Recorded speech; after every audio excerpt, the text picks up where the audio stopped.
Opinion delayed polls, secret Doha talks. Yunus wants to keep power at any cost. Nearly all men can stand adversity, but if you want to test a man's character, give him power. American politician Robert G. Ingersoll's 1883 quote about Abraham Lincoln today perfectly fits a man of much smaller stature. Bangladesh's chief advisor to the caretaker government, Muhammad Yunus. Not only has he struck a Faustian deal with groups like Jamaat-e-Islami and Hizb ut-Tahrir, released from jail hardened terrorists and Islamists, and presided over the massacre of opponents and minorities, he is now willing to do anything to indefinitely delay elections and stay on in power. The Nobel laureate today stands like a moral pauper, begging for more time to transfer power, surrendering governance to jihadis, and trying to make wily deals in the back room.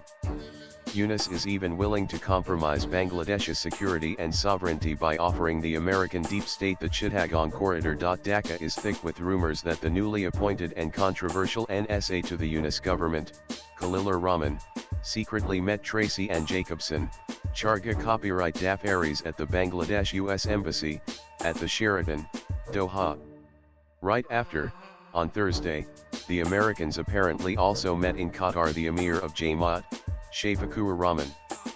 The meetings were about handing over to the US the Chittagong corridor, which leads to the Rakhine province. Yunus' grand play involves bringing together the Jamaat and students-led NCP, stalling elections, and keeping the BNP and the besieged Awami League out of power. To that end, he has announced elections in April 2026, pushing it back from the previously discussed December 2025. Bangladesh observers say the new April date could also be a hogwash because it coincides with the Islamic holy month of Ramzan, which gives Yunus an excuse to further delay or freeze it. Article 1233b of the Bangladesh Constitution stipulates that if Parliament is dissolved for any other reason before the end of its term, general elections must be held within 90 days after such dissolution.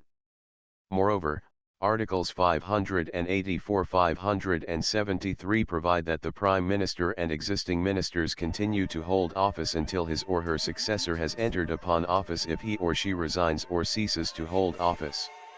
However, there are no provisions that regulate the formation and running of an interim or caretaker government. It will become increasingly difficult for the Yunus government to continue enjoying power without electoral accountability. The Jamaat and other Islamist groups plan to extract a much bigger price by infiltrating every institution and Islamize full-scale in the name of reforms. Never mind it is politically, constitutionally, and ethically fraught for an unelected interim government to implement major constitutional reforms without democratic legitimacy. Only such no-holds-barred tampering with the constitution can keep Yunus in power or bring in the Islamist-backed student party NCP without holding free and fair elections. Swipe left for next video. But the Bangladesh army leadership and the major political parties have smelled trouble. The BNP is likely to launch a mass agitation soon against the Yunus government's unaccountable self-extensions. The courts may also spoil the party for Yunus and his newfound band of jihadi boys.